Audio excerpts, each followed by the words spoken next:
Hello students, BA part first paper first political theory की व्याख्यान की श्रृंखला में पिछली क्लास में हमने लोकतंत्रात्मक शासन व्यवस्था के अर्थ और उसके प्रकारों पर चर्चा की थी। आज की क्लास में हम मेरिट्स ऑफ डेमोक्रेसी यानी कि लोकतंत्रात्मक शासन व्यवस्था के गुण पर चर्चा करेंगे। जैसा कि अभी तक की क्लास से आप बच्चों सभी को विदित हो चुका होगा कि राजतंत्रात्मक शासन व्यवस्था और कुलीन तंत्रात्मक शासन व्यवस्था में जो शासन शक्ति का प्रयोग हम जानते हैं कि राजतंत्रात्मक शासन व्यवस्था में वंशानुगत आधार पर राजा राज करता है और कुलीन तंत्रात्मक शासन व्यवस्था में कुछ चुने हुए व्यक्तियों या कुछ विशेष व्यक्तियों के द्वारा या किसी एक विशेष गुट के द्वारा शासन किया जाता है। तो इन दोनों शासन व्यवस्था में हम ये जानते हैं कि शासन शक्ति का प्रयोग एक वर्ग विशेष के कल्याण के लिए होता है और एक वर्ग विशेष के लिए कल्याण के लिए होने के कारण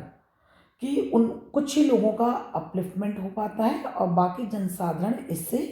दूर रहता है या उसको दूर कर दिया जाता है। तो ये जो एक बहुत बड़ी कमी है कि ये जो व्यवस्था है जिन्हें हम मोनार्की और एरिस्टोक्रेटिक व्यवस्थाएं कहते हैं, एरिस्टोक्रेसी व्यवस्था कहते हैं, कुलीन तंत्रात्मक शासन व्यवस्था, इसमें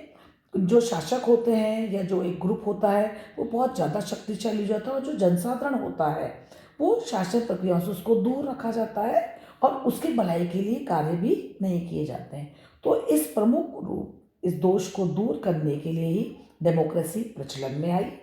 और इस शासन व्यवस्था के अगर हम गुणों की चर्चा करें तो हम ये कह सकते हैं कि सबसे पहला गुण इस शासन व्यवस्था का यह है कि इसमें जन कल्याण की साधना के लिए कार्य किया जाता है। यानी कि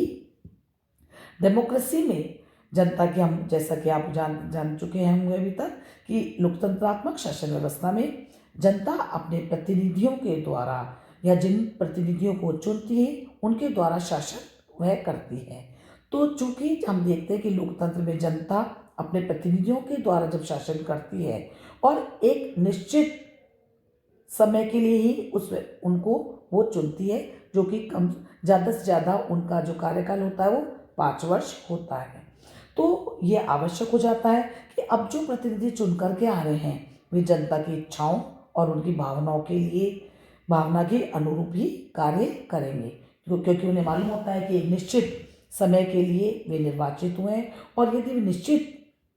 अवस्था कार्यकाल जो उनको मिला है उसमें अगर वो जनता की भलाई के लिए कार्य नहीं करेंगे तो अगली बार जनता उनको नहीं चुनेगी।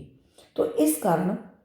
वो जनता की इच्छा और जनता के हितों के अनुकूल कार्य करते हैं। यानी कि जो शासक होते हैं वे जनता के प्रति उत्तरदायी होते हैं और इस कारण वो जनता के इंटरेस्ट के लिए हमेशा बहुत सजग बने रहते हैं। तो ये जो गुण है ये लोकतंत्रात्मक शासन व्यवस्था का या लोकतंत्र का सबसे बड़ा गुण माना जाता है। इसमें शासक आवश्यक रूप से लोक कल्याण के लिए प्रतिबद्ध होते हैं। जन कल्याण की भावना को लेकर ही वो चुने जाते हैं, क्योंकि जनता उनको अपने हितों की पूर्ति के लिए ही चुनती है। तो उनके अंदर निश्चित रूप से ये भावना विद्यमान रहती है उन प्रतिनिधियों में, उन एमएलएज में, उन एमपीज में या वो उन नेताओं में जो चुन करके आए हैं कि उन्हें जनता के लिए उनके कल्याण के लिए आवश्यक रूप से कार्य करना होगा। और ये लोकतंत्र शासन व्यवस्था का एक बहुत बड़ा गुण है। दूसरी विशेषता कि लोकतंत्र शासन व्यवस्था सर्वाधिक कार्यकुशल प्रशासन प्रोवाइड कराती है। हम ये देखते हैं कि प्रजातंत्र किसी दूसरी शासन व्यवस्था की अपेक्षा इसमें अधिक कार्यकुशलता से कार्य किया जाता है, क्योंकि इसके अंदर सबसे अधिक शीघ्रतापूर्ण और जनता के हित में कार्य किए जाते हैं। एक प्रमुख विद्वान जो डेमोक्रेसी के बहुत पक्षधर कहे जाते हैं, उन्होंने ये कहा भी है कि लोकप्रिय निर्वाचन, लोकप्रिय नियंत्रण और लोकप्रिय उत्तरदायित्व, लोकप्रिय निर्वाचन, लोकप्रिय नियंत्रण और लोकप्रिय उत्तरदायित्व की व्यवस्था किसी दूसरी शासन व्यवस्था की अपेक्षा लोकतंत्र में ही उपलब्ध होती है। इसलिए ये शासन दूसरे शासन व्यवस्थाओं की अपेक्षा अधिक कार्य कुशल होता है। यानी कि हम ये कह सकते हैं कि इसकी दूसरी उपयोगिता या दूसरे इसके गुण के अंदर कि लोकतंत्रात्मक शासन व्यवस्था सबसे ज़्यादा कार्यकुशल होती है, क्योंकि जनता के हितों के लिए कार्य करती है। इसको ये मालूम होता है कि यदि वे जनता की इच्छा के अनुरूप कार्य नहीं करेंगे तो उन्हें अगली बार चुनाव में वो जीत नहीं पाएंगे। इसलिए ये व्यवस्था सबसे सर्वाधिक कार्यकुशल व्यवस्था मानी जाती है। तीसरी बात जिसका हम जिक्र कर रहे हैं सार्वजनिक शिक्षण कि इसके द्वारा लोकतंत्रात्मक शासन व्यवस्था की सबसे बड़ी विशेषता यह है, क्योंकि लोकतंत्र के बारे में हम आपको जैसा कि शुरुआती क्लास में बताया था कि लोकतंत्र शासन का एक प्रकार नहीं है, अपितु हम यहाँ टोटल डेमोक्रेसी की बात करते हैं, जहाँ हम राजनीतिक लोकतंत्र के साथ साथ सामाजिक लोकतंत्र, आर्थिक लोकतंत्र और एक ऐसे लोकतंत्र की जहाँ पे टोटलिटी के अंदर राज्य, समाज, सभी व्यवस्थाएं लोकतंत्र के अंदर आ जाती हैं। तो ऑब्वियस है कि इसका प्रयोग के द्वारा जनता को सभी प्रकार का शिक्षण प्राप्त होता है। यह शिक्षण प्रशासनिक, राजनीतिक और सामाजिक सभी प्रकार का हो सकता है। जबकि हम ये जानते हैं कि जो राजतंत्र और कुलीन तंत्रात्मक शासन व्यवस्थाएं हैं वहाँ जनता सार्वजनिक या अपने जो हमारी उनकी जो पब्लिक लाइफ होती है उसके प्रति वो उदासीन रहती है, क्योंकि उनको पार्टिसिपेशन का मौका नहीं मिलता है और कुछ लोग ही शासन कार्य करते रहते हैं। लेकिन डेमोक्रेसी के अंदर चूंकि मताधिकार का अधिकार मिलता है और तो जनता स्वाभाविक रूप से सार्वजनिक क्षेत्र में या पब्लिक जो डोमेन है उसमें रुचि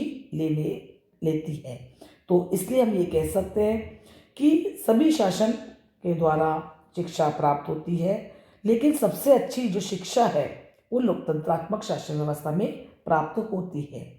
इसलिए एक प्रमुख विद्वान गैटिल ने लोकतंत्र को ट्रेनिंग स्कूल फॉर सिटीजनशिप कहा है। ट्रेनिंग स्कूल फॉर सिटीजनशिप यानी कि नागरिकता की शिक्षा प्रदान करने वाला जो स्कूल है वो लोकतंत्रात्मक शासन व्यवस्था है। एक अन्य गुण की जब और हम चर्चा करते हैं तो हम ये कह सकते हैं कि लोकतंत्रात्मक शासन व्यवस्था हमारे साइकोलॉजी या हमारे मनोविज्ञान या हमारे मस्तिष्क के अनुकूल है, या हमारी जो साइकी होती है वो उसके अनुकूल है, क्योंकि लोकतंत्र का एक महत्वपूर्ण गुण हम ये देखते हैं कि इसका मानवीय मस्तिष्क पर बहुत हेल्दी इफेक्ट आता है जो किसी दूसरी शासन व्यवस्था में नहीं आ पाता है, क्योंकि जो नागरिक होते हैं उनको मत का वोट कास्ट करने का अधिकार मिलता है। उससे उन्हें ये मानसिक संतुष्टि मिलती है कि उनके पास सरकार पे या शासन जो हमने पदाधिकारी चुन करके भेजे हैं जो अब हम पर शासन करेंगे उन पर नियंत्रण रखने का उनके पास एक प्रभावशाली शासन है। तो इस आधार पे वे शासन व्यवस्था को दृढ़ और स्थायी बनाए रखने के लिए एफर्ट भी करते रहते हैं, क्योंकि जो प्रतिनिधि चुन करके जाता है अगर उसके अंदर अकाउंटेबिलिटी है तो साथ ही साथ जो जनता उससे चुन करके भेजती है वो भी ये चाहती है कि ये जो व्यवस्था या जो पदाधिकारी या जो भी जनप्रतिनिधि चुन करके गए हैं वो अच्छे लंबे समय तक या जो भी एक नियत काल चुनाव का 5 वर्ष का है उस समय तक वो उनको स्थापित करके रखते हैं और उनको कोऑपरेट भी करते हैं, ताकि इससे उनको एक मनोवैज्ञानिक संतुष्टि मिलती है जो किसी दूसरी शासन व्यवस्था में प्राप्त नहीं होती है। और इसके आगे के पॉइंट्स या इनके अन्य गुणों पे चर्चा हम अगली क्लास के अंदर करेंगे। Thank you.